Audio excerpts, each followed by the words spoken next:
उमर खालिद मुस्लिम है उसके ऊपर एलिगेशन लगा दो। सारे देश विरोधी बातें जो करते हैं वो मुस्लिम ही करते हैं। आपने तो ठेका लेके रखा है देश को बचाने का, तो है ना दोगलापन सरकार का। कौन सरकार के लिए बात कर रहा है, कौन किसके लिए बात कर रहा है। तो लोअर कोर्ट्स ने ये चीज बोली थी कि इनके ऊपर एफआईआर होनी चाहिए, इनको जेल जाना चाहिए, बोला था कि नहीं। मिश्रा जी के ऊपर हुआ कोई केस नहीं, क्योंकि वो पर्टिकुलर कम्युनिटी से बिलोंग करते हैं, वो पर्टिकुलर पार्टी से बिलोंग करते हैं, उनकी आइडियोलॉजी कहीं ना कहीं वही है। इसलिए उमर खालिद जैसे लोग सर वो रेशनल लोग हैं, वो चाहते हैं, वो सीए का अपोज करते हैं। और सिर्फ वही तो नहीं ना, तमाम लोग थे। और वो 5 एक्यूज इनको छोड़ा गया, वो भी तो उसी केस में अंदर थे ना। और आप देख रहे हैं लगातार कैसे आप दूसरे अक्यूज को देखेंगे तो आपको पता चलेगा कि कोर्ट कैसे फर्क करती है हर अक्यूज में। कोर्ट की तरफ से वर्डिक्ट ये आया है कि हमने हर किसी को अलग अलग तरीके से देखा है, ये सबको एक मापदंड में नहीं नापा है। तो कमाल की बात ये है कि वो ये कह देते हैं कि बहुत ज़्यादा सेंट्रल ऑफ अट्रैक्शन रहे उमर खालिद वगैरह। तो सवाल ये उठता है कि आप दूसरे जो अपराधी हैं उनको ऐसे कैसे देख लेते हैं और उनको बेल कैसे आप दे देते हैं। क्योंकि लगातार आप इसी सरकार में ये चीज़ देख रहे हैं कि राम रहीम परोल में बाहर रहता है हर बार, है ना। कुलदीप सिंह सेंगर को बेल मिल जाती है ना। तब ये चीज़ नहीं बोली जाती कि आप 7 साल तक अंदर है तो ये जाहिर नहीं हो सकता कि आप अपने कानून को पूरी तरीके से पालन किया है। तो ये वही सरकार है, ये वही कोर्ट है जो एक तरफ कुलदीप सिंह सेंगर को छोड़ते हैं और एक तरफ उमर खालिद जैसे लोगों को सिर्फ एक टेररिस्ट बना के यूएपीए लगा के अंदर डाल देते हैं। और बाद मैंने जब उमर खालिद का मैंने जब देखा तो पता चला कि उमर खालिद ने बहुत इमोशनल होके ये चीज़ कही कि अब यही लाइफ है, यही करना है। अब देखिए जो डेमोक्रेसी की बात करेगा, जो लड़ाई लड़ेगा, वो भी सीए की लड़ाई लड़ रहे थे। अब गलत तरीके से आरोप लगाना कि पूरा चक्का जाम उन्होंने किया है, ये सारे एलिगेशंस लगाना तो आपके ऊपर है ना। आपने ऐसा कोई अभी तक एविडेंस नहीं पास किया कि क्या सच में उन्होंने ऐसा किया या नहीं। और कमाल की बात यह है कि ये वही सरकार है जो रेपिस्टों से भरी पड़ी है।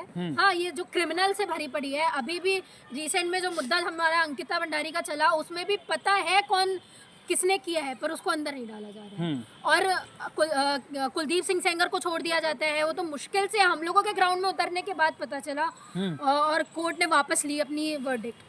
तो क्या उमर खालिद के लिए लोग सड़कों पर उतरेंगे? सवाल ये भी उठता है, क्योंकि लोग सड़कों पर तब उतरते हैं जब उन्हें लगता है कि उतरना चाहिए।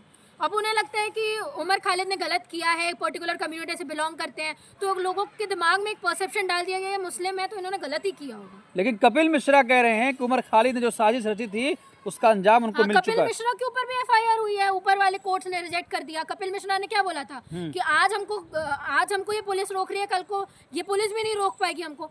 उसने बयान दिया था ना ये चीज। तो इसका मतलब क्या है, वो भी तो आपको खुलेआम धमकी दे रहा है, लेकिन कहाँ बैठा हुआ है वो, आप उसको भी देख रहे हैं। तो इसमें आप दिखता है ना दोगलापन सरकार का, कि कौन सरकार के लिए बात कर रहा है, कौन किसके लिए बात कर रहा है। आप चाहते, जो लोअर कोर्ट्स ने ये चीज बोली थी कि इनके ऊपर एफआईआर होनी चाहिए, इनको जेल जाना चाहिए, बोला था कि नहीं। मिश्रा जी के ऊपर हुआ कोई केस नहीं, क्योंकि वो पर्टिकुलर कम्युनिटी से बिलोंग करते हैं, वो पर्टिकुलर पार्टी से बिलोंग करते हैं, उनकी आइडियोलॉजी कहीं ना कहीं वही है। इसलिए उमर खालिद जैसे लोग सर वो रेशनल लोग हैं, वो चाहते हैं, वो सीए का अपोज करते हैं।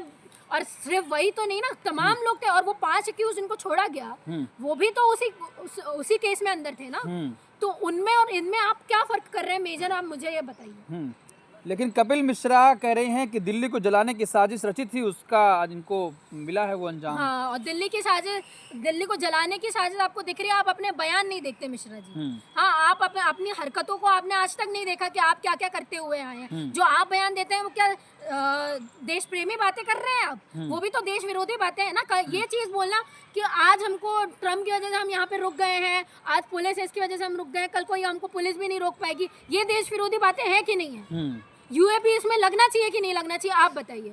जिन लोगों के ऊपर हम लोग बोलते हैं उनके ऊपर यूएपी लगना चाहिए, जिस इंसान ने, जिस संघ ने सीजीआई के ऊपर जूता फेंक दिया उसके ऊपर भी आज तक यूएपी नहीं लगा।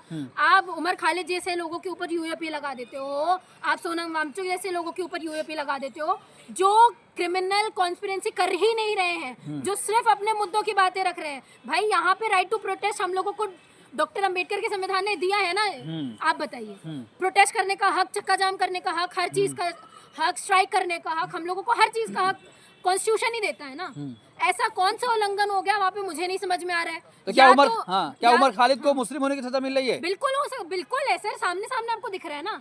दो लोग जो बचे जो आए, जिनको सेंटर ऑफ अट्रैक्शन बोला जा रहा है केस में, हाँ। और वो बोल रहे हैं कि आप 5 साल जेल में रह लेते तो ये नहीं बताता कि आप संविधान को सही तरीके से पालन कर रहे हैं, या आपने कॉन्स्पिरेंसी, आप सही आदमी है, आपको छोड़ा जा सकता है। ये वही कोर्ट है जो ये चीज बोल देती कि हम लोगों को सेंगर के ऊपर बहुत ज्यादा दया आ गई, हाँ। उसने बहुत रेप कर मर्डर कर दिया। तो क्या ये देश के साथ में गद्दारी का काम नहीं था? आप बताइए। एक ही इंसान, दोनों ने मर्डर ही किए ना। आपने दोनों को एक जैसी चीजें करते हुए देखा ना। एक ने दिल्ली दंगों में आपने उसको आरोपी समझा दिया, एक ने लड़की का पूरे परिवार मार दिया।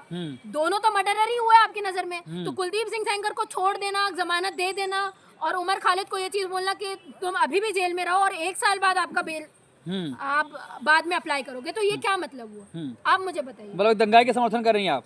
मैं दंगाई का समर्थन नहीं कर रही हूँ, प्रॉपर इन्वेस्टिगेशन होनी चाहिए। मैं ये चीज बोल रही हूँ, विदाउट इन्वेस्टिगेशन 2 लोगों के ऊपर आप सिर्फ ये आरोप लगा देते हो। और सीए एनआरसी का जो चीजें हुई है सर, आप भीड़ को कंट्रोल कर सकते हैं क्या? आप मुझे ये बताइए। आपको कैसे पता कि वो भीड़ के पीछे जो दंगे हुए हैं उसके पीछे उमर खालिद ही है?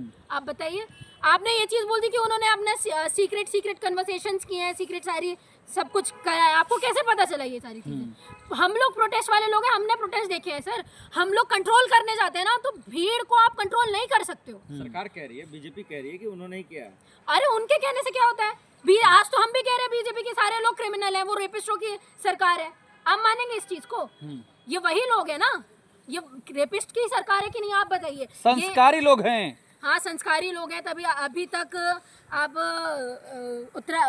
क्या कहते हैं, अंकिता भंडारी केस में कुछ कर नहीं पाए हैं। अब बहुत संस्कारी हैं। अब संस्कारी हैं इसलिए राम रहीम जैसे लोगों को पैरोल में छोड़ देते हैं। हाँ, आप संस्कारी हैं इसलिए अधिकतर आपके क्रिमिनल्स या तो बेल लेके बाहर होते हैं, या तो पैरोल में बाहर होते हैं, या तो बड़ी बड़ी गद्दियों में बैठे होते हैं जिनके बारे में प्रॉपर एलिगेशंस लगे होते हैं। आप बताइए, ये लोग संस्कारी लोग हैं? और उमर खालिद जैसे लोग, सोनम वांगचुक जैसे लोग जो देश की बात करते हैं, एनआरसी सीए का अगेंस्ट करते हैं। एनआरसी और सीए में आप मुझे बताइए, पूरी दिल्ली यूनिवर्सिटी, मैं तो दिल्ली यूनिवर्सिटी के स्टूडेंट हूँ, मुझे पता चला कि पूरी दिल्ली यूनिवर्सिटी के स्टूडेंट्स वहाँ पे जमा हुए थे। तो आपको गिरफ्तार करना चाहिए, तो सबको कर लेते। आप बताइए। ये लोग टुकड़े गैंग है, उमर खालिद, कन्हैया, शर्जील इमाम। अंदर से खोखला आप कर रहे हैं देश को, टुकड़ा ना आप बांट रहे हैं। हिंदू मुस्लिम करके टुकड़ा गैंग जो आप बना रहे हैं, वो नहीं दिखता। आपको दिखता ही है कि ये मुस्लिम है। जैसे अभी हुआ ना, शाहरुख खान मुस्लिम है तो उसके ऊपर एलिगेशन लगा दो।